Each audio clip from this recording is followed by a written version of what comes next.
Good morning mga bossing. Good morning mga ka-White Angel 1111. Sana'y nasa mabuti kayong kalagayan. Ang reading natin ngayon ay timeless reading para sa Aries. Kailan mo ito mapanood at hanapin mo ang iyong positive energy. Ito ay gabay lamang. Hindi lahat ay makaka-resonate dahil general reading lang ito. Kuhanin mo ang tutugma para sa iyo. Don't forget to subscribe my channel. Good morning mga bossing ko. Reading for Aries.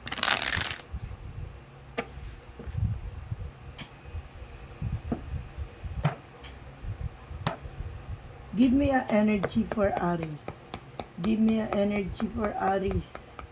Give me energy for Aries.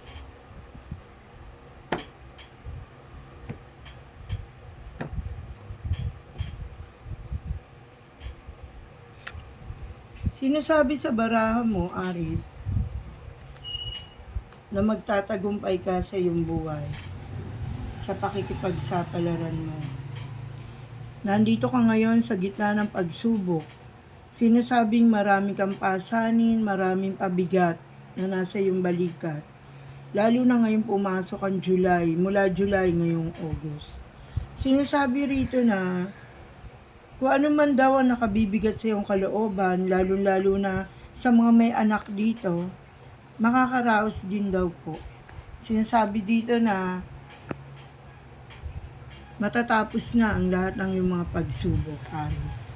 Sinasabi rin dito na kung ano man ang pakikipagsapalaran mo sa ngayon, ay magtatagumpay ka. Sinasabi rin dito, Aries, na sisikat din daw ang iyong araw. Masyado kang malungkot ngayong buwan na ito dahil lamang ang lumalabas kaysa pumapasok.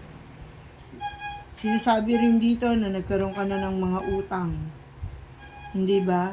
Sinasabi rin dito na bago matapos ang taong ito, ay makakaalis ang isa sa miyembro ng iyong pamilya. Ano ba ito? Anak? Asawa? Makakapag-abroad dito. Sinasabi rin dito na magiging panatag ka at magiging mapayapa ang iyong buhay bago matapos ang taong ito.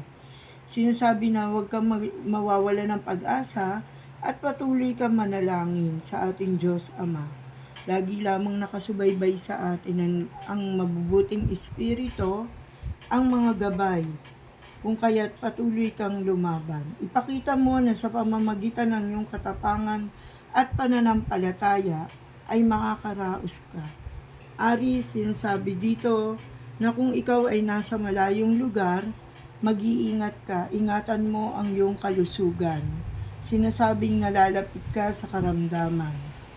Sinasabi rin dito na napapaligiran ka ng mga taong naiinggit at nagnanais gumawa ng hindi maganda sa iyo. Nagsasalita sila laban sa iyo at ang ilan ay sumusumpa. Aries, lakasan mo ang iyong loob. Sinasabi ng iyong baraha na ikaw lamang ang makakasolusyon ng lahat ng iyong problema. Hindi mo na ito kailangan sabihin pa sa ibang tao dahil baka ikaw ay pagtawanan at lalo ka lamang nilang kutyain. Sinasabi dito na patuloy kang manalangin at ipagkakalob sa iyo ang iyong mga hinihingi at pinapangarap sa buhay.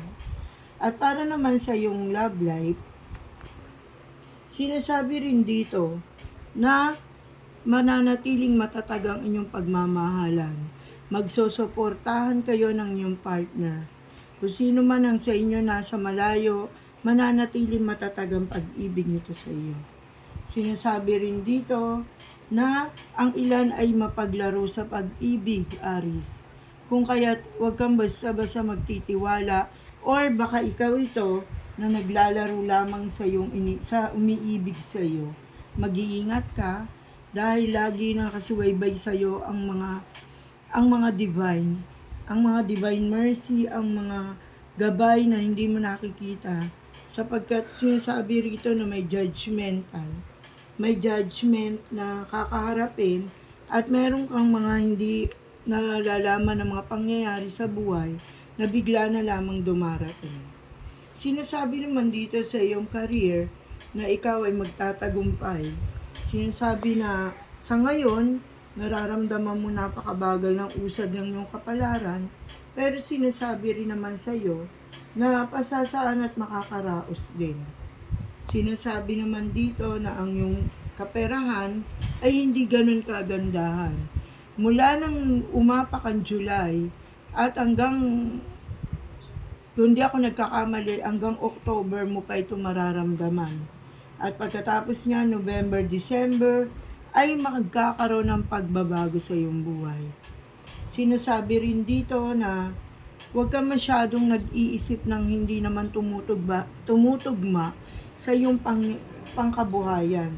Kumbaga parang hindi naman tama na yung iniisip mo ay magtutugma sa iyong kinakaharap, ay masyado nang nag-a-advance.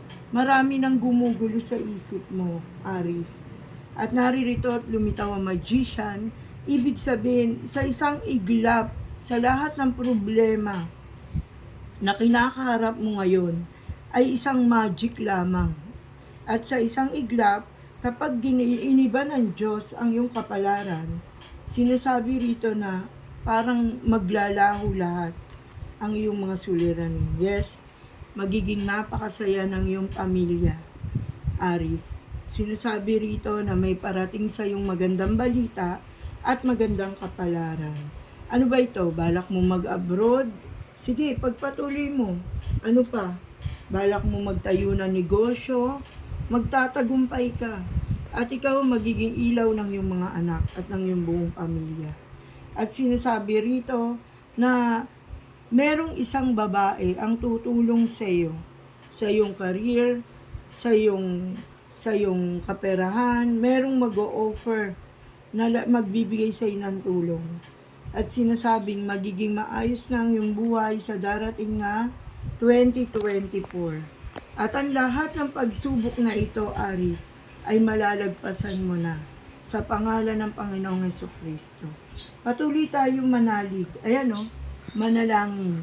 Sapagkat itong lahat ng nangyayari sa iyong buhay ay pagsubok lamang. Kaya Aries, magpakatatag ka at sikapin mong magtagumpay sa iyong buhay. Kasama ang Diyos, manalangin tayo upang tayo ay manatiling matatag at malakas. Bye-bye, Aries!